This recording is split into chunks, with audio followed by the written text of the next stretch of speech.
Hello, and welcome to another edition of Why This Album Is the Balls.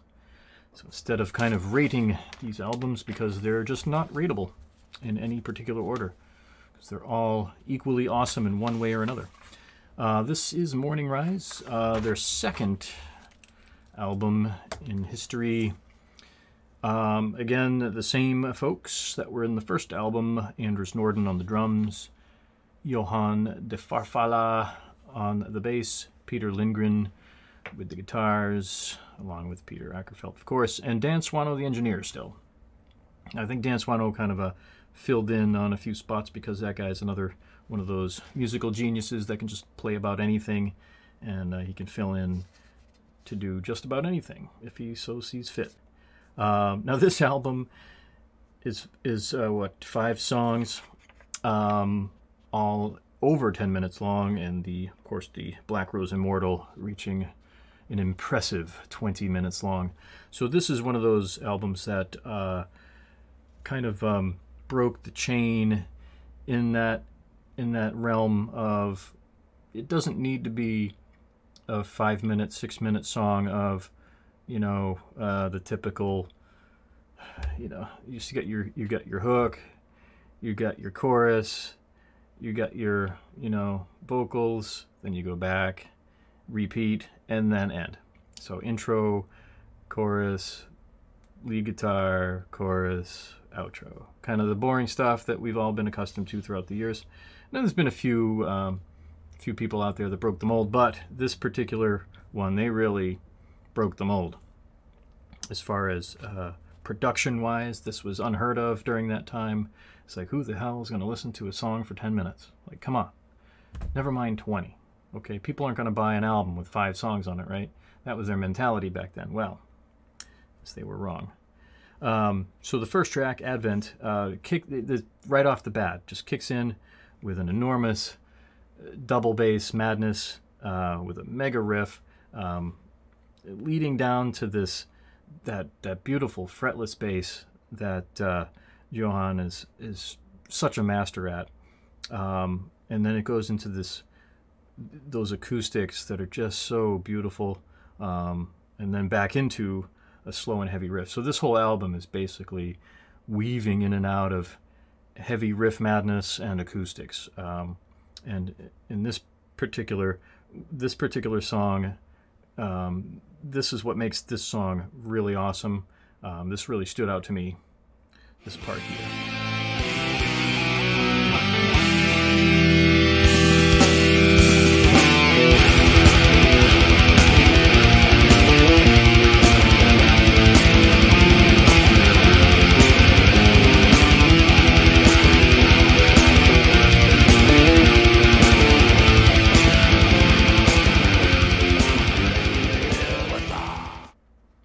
And then in this next part of the song, that wavy bass sound is so cool.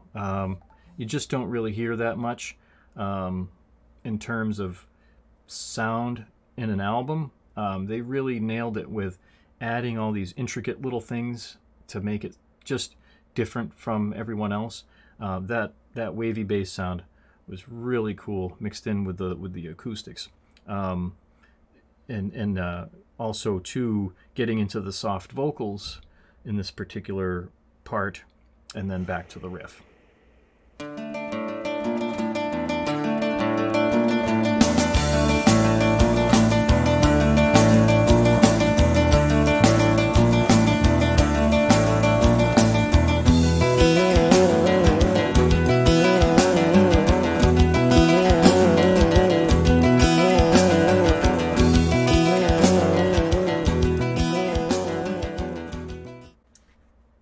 Then, closer to the end of the song, we have this nice little guitar intro and more of that fretless bass, double bass. It's really just slamming hard.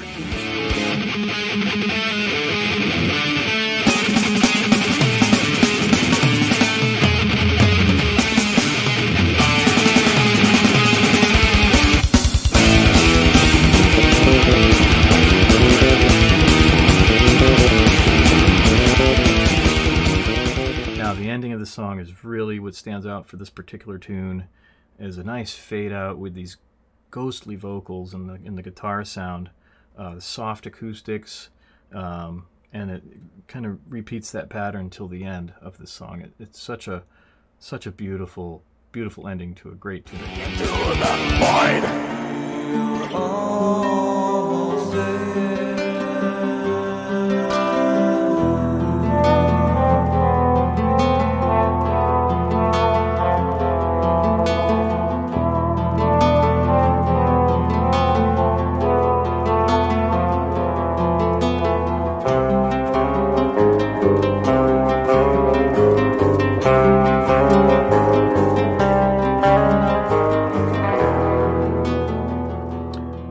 Then the next song, The Night in the Silent Water.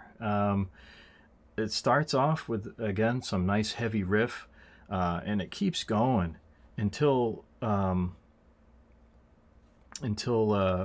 this next section that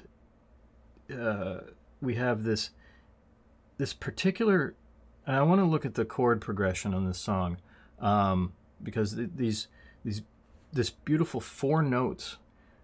Dun, dun, dun, dun. It sounds like the same note, but I'm pretty sure that his hand is so stretched out that it's hitting the 5th fret, so that this string and this string sound almost the same. They're 2 different strings, but the same note. And I would love to see the guitar tabs for this, because it sounds so simple, but sounds so unique and so different. I'm wondering too if the guitar was tuned differently for this particular song or not. It's just a great sound.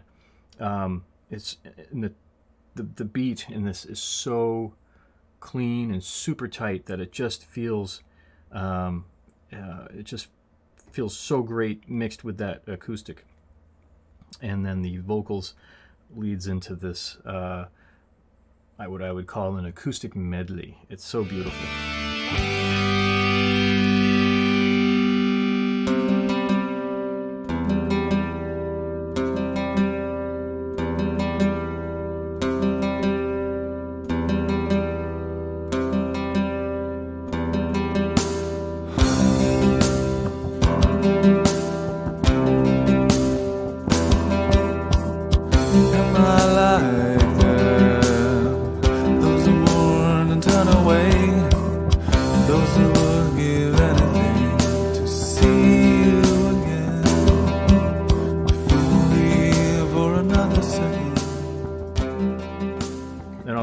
Next part of the tune that really stood out to me is we kind of go into this kind of dark lullaby after this round of just death vocals and heavy riffs.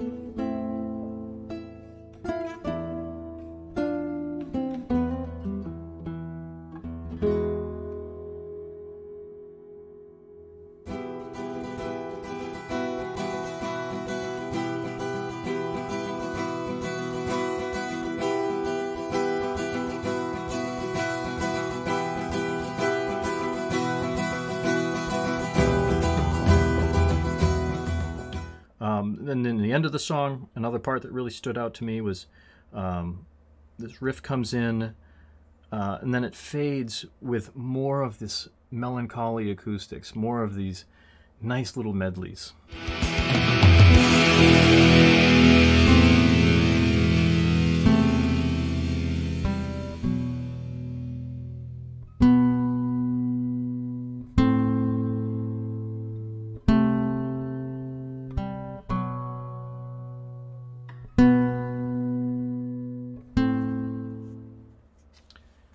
The next song in this track is Nectar. It's got this beautiful, great bass and drum duo. I think Anders and Johan have such a great relationship in this album, and the two of them paired together can really strengthen their professional, unique abilities. So they just bounce off each other like they're just such a great pair. And with that, it leads right into the main riff.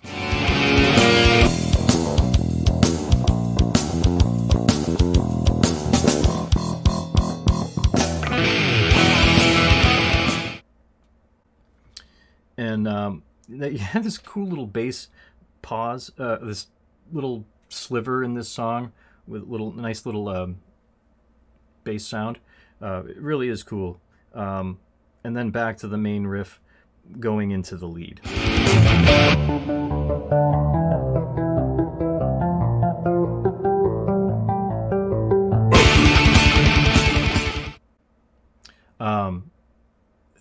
This next part of the song, which really freaking love this part, nice drum roll with some heavy riff chugging, you know, the chug, you know, the jug jug jug. Oh, it sounds so awesome, and he's got some really bass scales in this, and this is really fantastic.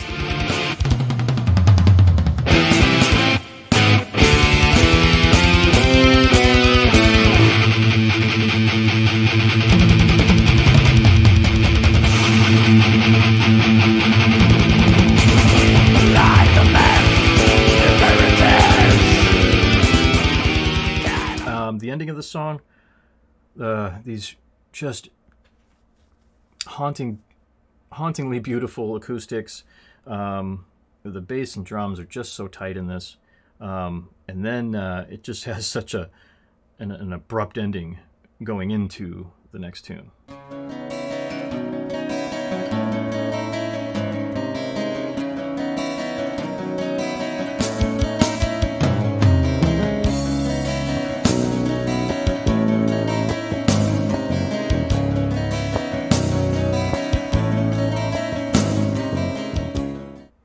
Which is Black Rose Immortal, the megalith of songs.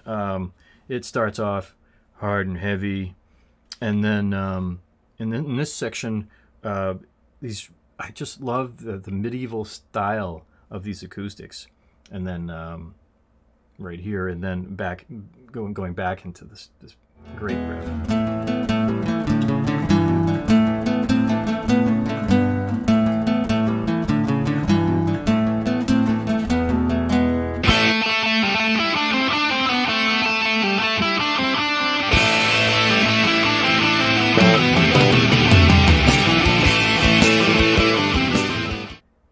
This next part is a really cool vocal piece, and it just then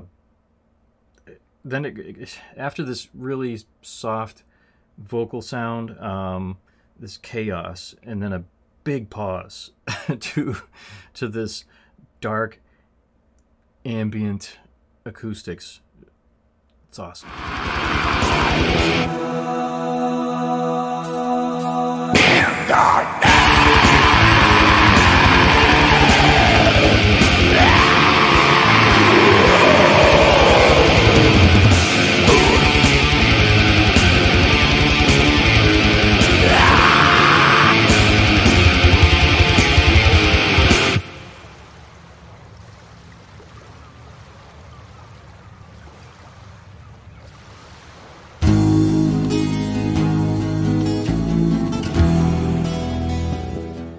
This next part that really got my attention was the mini bass solo, and then a really awesome just a jam. There's no other way to say it, but they're just jamming out before they get into this lead solo.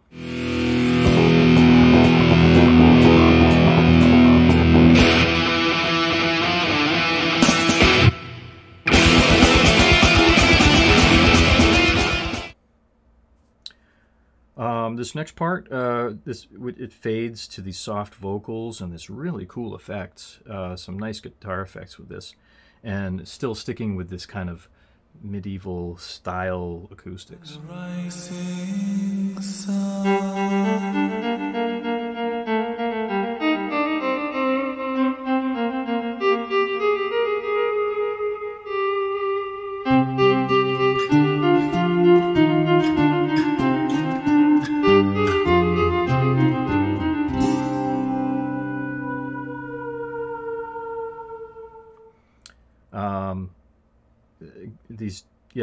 This next section was really kind of dark, kind of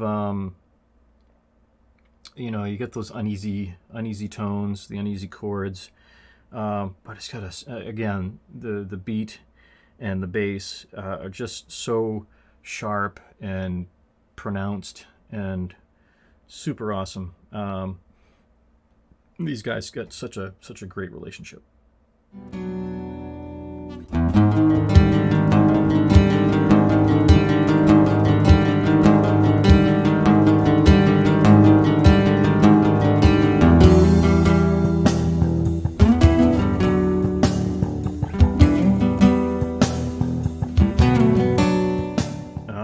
Then, you know, after these mysterious acoustics, they just slam in with this nice long scream and a really interesting effect leading out toward the end of the song.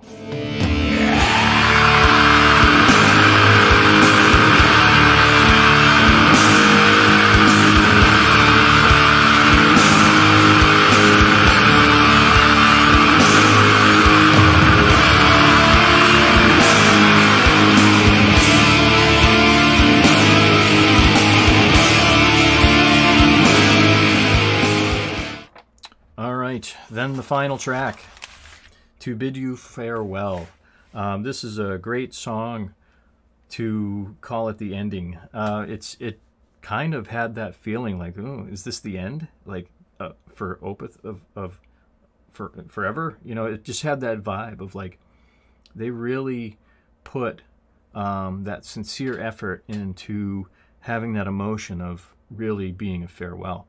So it starts with just a beautiful medley jam.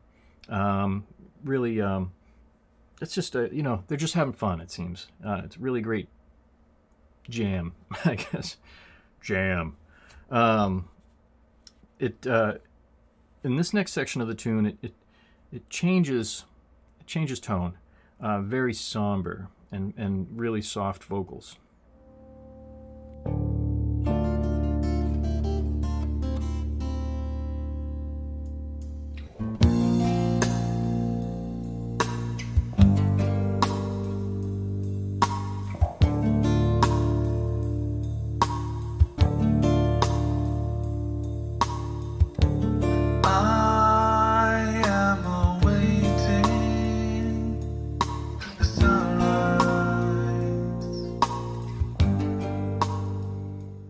And then this other part was really cool. Was they had this nice 70s vibe going on with a slow, cool rhythm. It was just it just reminded me of something that you would hear on some of the great 70s classic albums. You know, just I think they just really took that sound and you know, for a death metal band, it was like, that's interesting. You know, having a 70s sound in a death metal band, something you never heard of. So they always, again, you know, they love putting these intricate little pieces to make them different from everyone else.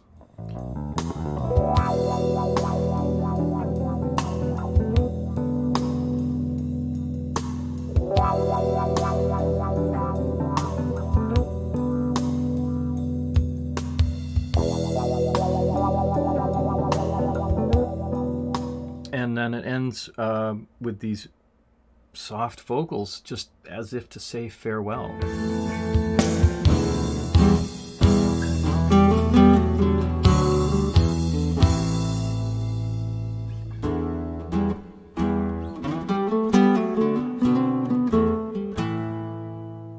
We walk into the night, am I to bid you farewell?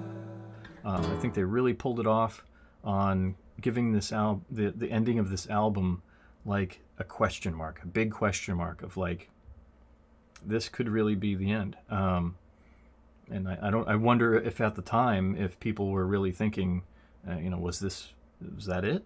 Are they not going to do anything anymore? So there might have been some interesting, I don't want, you know, topic of changes in band members and so forth at that time, and maybe people did think it was the end. So in their next album, they did change quite a few things, and people in the band. Of course, you know, it's really also a farewell to I forget his name already. Anders Norden. What a phenomenal drummer. And it is unfortunate that he just kind of disappeared after this album. Never appeared again in any other band that I could find. I did some Googling, and he just seemed to disappear to Brazil, and that was it. It's really unfortunate. But maybe, you know, he's just having a better time down there. But what a phenomenal drummer. And the bass guy, Johan, just... I've never heard a fretless bass like that being played in this style of band. So that was really something that it will be sorely missed, with those two together.